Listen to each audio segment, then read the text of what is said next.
Duns, beautiful people. Hello, everybody. Hello, my Duns, beautiful people. How you guys doing? How's everybody? I hope we're all keeping healthy, keeping safe, and loving on each other. In this video, I will talk about if your loved ones or you have been diagnosed with renal failure, how do you know whether hospice might be an option for you? Okay, so please stay tuned for the whole video. I'm going to ask you to like and share. Okay, share it with anyone you think this video might benefit, that this video might teach them something, that they might learn something from this video to take to their doctors, to kind of open up a conversation. Okay, once again, as I've said in previous videos, I do not want my hospice videos to be sad videos. Okay, this is not a sad environment. Duns, beautiful people, we are great spirit, we are great energy. Okay, we love life, we celebrate life, we live days every day, we take every day, day by day. All right, so when I'm making these videos, you know, it's not supposed to be sad and depressed. It's supposed to be a tool, an empowering tool. Okay, that's how I see hospice. Hospice is another empowering tools that we have in our belt. Okay, another tool we have in our belt to use, to utilize, so that we can have control over our life at the end of life, where we're all slowly walking, driving, or flying to. Okay, so that being said, my Duns, beautiful people, let's get straight to the video. I'm going to talk about some of the factors that might might kind of let you know that it's time to call your local hospice office. Okay, all right.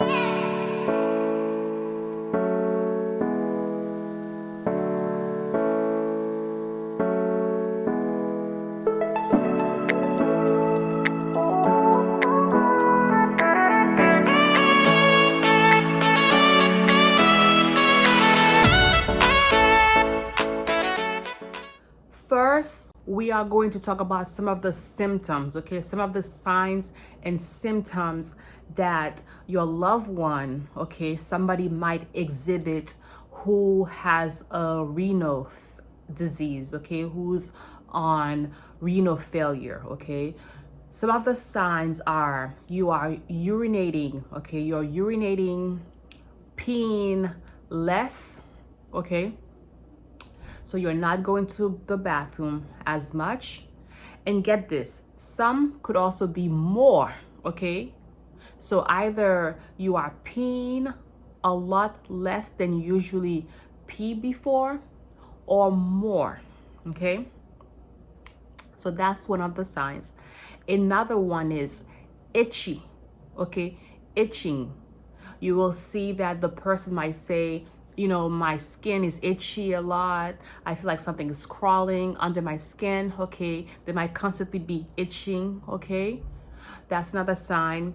Another sign would be swelling of the hand and feet, okay? Swelling of the hands and feet, okay? Their hands and their feet will look bigger than normal. So I'm gonna keep it very simple. You know, I'm not gonna go into big terms. I'm gonna keep it straightforward, simple, because I know a lot of people who's watching, you're not too familiar with medical terms, and I want to speak in a way that everybody can comprehend, okay? So besides the swelling of the feet and hands, another big symptom might be backache, okay? The patient might say, oh, I have backache, okay? In the medical field, we call it flank pain, okay? It might be on the left side, it might be on the right side, okay? So your loved one will say that, oh, my back is hurting me, all right? Another one might be also trouble breathing, okay? They might have trouble breathing. difficulty breathing, okay? It's hard to catch their breath, okay? And another sign that I've seen might also be a lack of appetite, okay? Lack of appetite. So these are the most common signs, okay, that I've seen. There might be more signs and symptoms out there, okay, but just to review, okay, and I'm gonna also put it up. It would be look out for the urinating, okay, how much or how little the person is peeing. Look out for itchiness. Look out for swelling. Look out for back pain. Look out for trouble breathing, and also lack of appetite. Okay, my Dunsbeautiful people, those are all the signs and symptoms. Well, I shouldn't say all, but those are most of the signs and symptoms that if you're experiencing these things, bring it up to your doctor, okay? Now, that being said, once you've brought this up to your doctor, all right, your doctor will most likely do testings, okay? They'll most likely do blood tests, okay? Urinary tests, but most likely blood tests, okay? And I just want to talk about 3 different blood tests that your doctor will perform, okay? And I just want to throw these terms out there. Like I said, I know most of you might not be experts at this, but these are just things to keep in the back of your mind, to ask your doctor, okay, to ask your doctor, hey, can you check this? Can you check that? Okay. All right. One of the labs that they'll look for is your BUN, okay? Your BUN, the other one is your creatinine level, BUN creatinine, and also another one is your EGFR, okay, your EGFR. All right, and I'm going to put these in the description bar, okay, so you could kind of have them to look at. Now, I'm not going to talk about a value, okay? I'm not going to talk about a number that's to look out for. Like, I'm not gonna say, okay, this number is bad or this number is good. The reason why is because your doctor will let you know whether or not the number is good or bad according to you. And the reason is because they look at, it depends on your age, it depends on your sex, whether you're male or female, and it also depends on your race. You know, if you're black, white, things like that, okay? So these 3 factors, okay, goes into account regarding these tests that I listed, okay? It depends on your age, your race, okay, and also your gender, all right? Because for a man, one level for a man might be normal, whereas one level for, you know, a woman might not be. One level for a African American person might be normal, whereas for a white person it might not be. Okay, so I don't want to put out numbers out there. Okay, I just want you guys to ask your doctor, ask your physician, hey, you know, have you checked my creatinine level? Have you checked my BUN level? Okay, have you checked my EGFR level? All right. Okay, my Dunsbeautiful people, like I always said, the more knowledge we have, the more in control we will be, okay? So I talked about the signs and symptoms to look out for. I talked about, you know, the tests that your doctors will most likely make. Now, the final thing that I want to talk about is, you know, hospice. How do you qualify to be under hospice?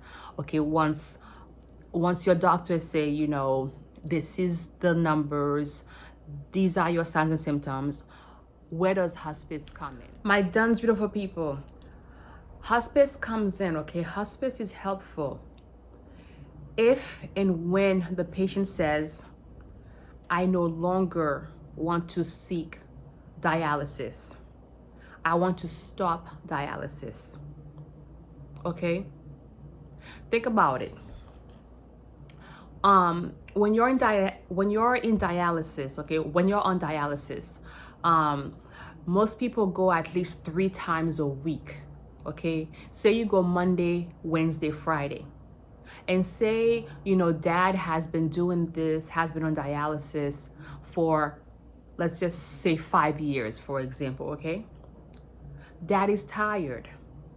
He doesn't have a good quality of life, okay? Dad cannot travel like he would like to. He cannot go very far. He's limited.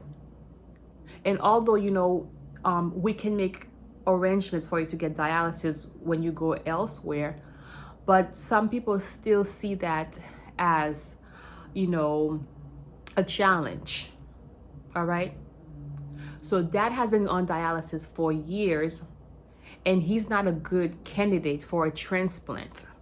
Okay. He's not a good candidate for kidney transplant. All right. And dad says to his loved ones, to his family, you know what, guys? I'm tired. I'm tired. I'm done. I've had it. I don't want to do this anymore. And so this is where hospice would come in, okay? Somebody would qualify under hospice if they choose to stop dialysis. Because we know that once the person has decided to stop dialysis, usually within a few weeks, okay? Doctors usually give you a few weeks before you pass. So if you decide to make that decision, okay, it's completely your decision, your right, all right? Then hospice would come in to manage your symptoms, okay, to manage your symptoms at end of life. As I mentioned regarding the itchiness, we have lotions that we can give you to help with that, okay? Regarding the pain, we also have medications we can give you to help you with the pain, all right?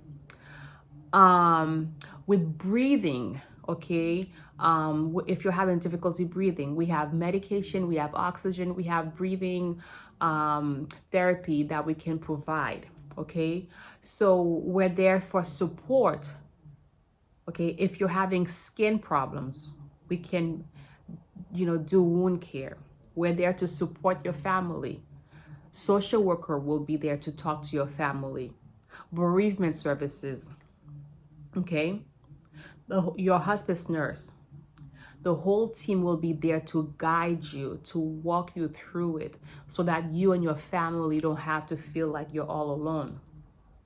Okay, you will have your loved one, okay? You or your loved one. Like when I say you, I'm talking about like the caregivers, okay, or the person themselves. All right, will have access to a nurse 24 hours, 7 days a week. So if something were to happen at 2 a.m. in the morning, okay, you could call and say, hi, this is so-and-so. I'd like to, talk to a nurse about this topic, that problem, this problem that my loved one is having, or I'd like a nurse to come and make a physical visit, okay? That's something that's available to you, okay, being on hospice.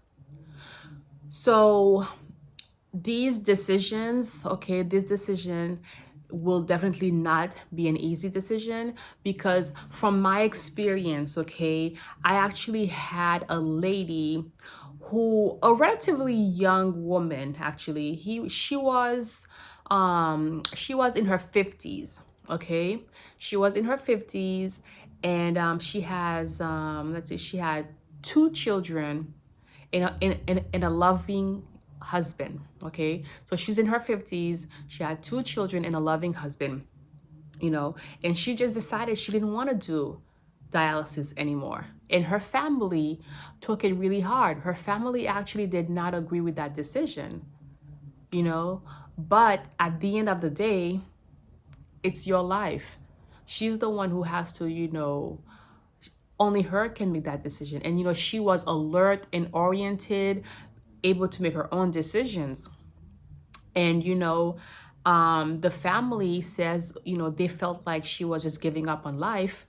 And then she told them, what kind of a quality of life is that for me? That's not how I want to live. And she had been going through dialysis, I think, for at least 2 years by that point. Okay. So in the beginning, her family strongly had disagreed, but towards the end, the family thanked us. You know, the family was like, thank you guys, thank you thank you Hospice for having been in our home, for having guided us through it all. So even though it wasn't easy for the family, having Hospice there, it was a little bit bearable, okay, more bearable to say the least. All right. So, my Duns beautiful people, this is what I had to share with you today. Please like, comment, subscribe. Yes, yes, yes, yes, yes. Very important. Subscribe to my channel if you have not done so. Okay. I plan on talking more and more about Hospice. Okay.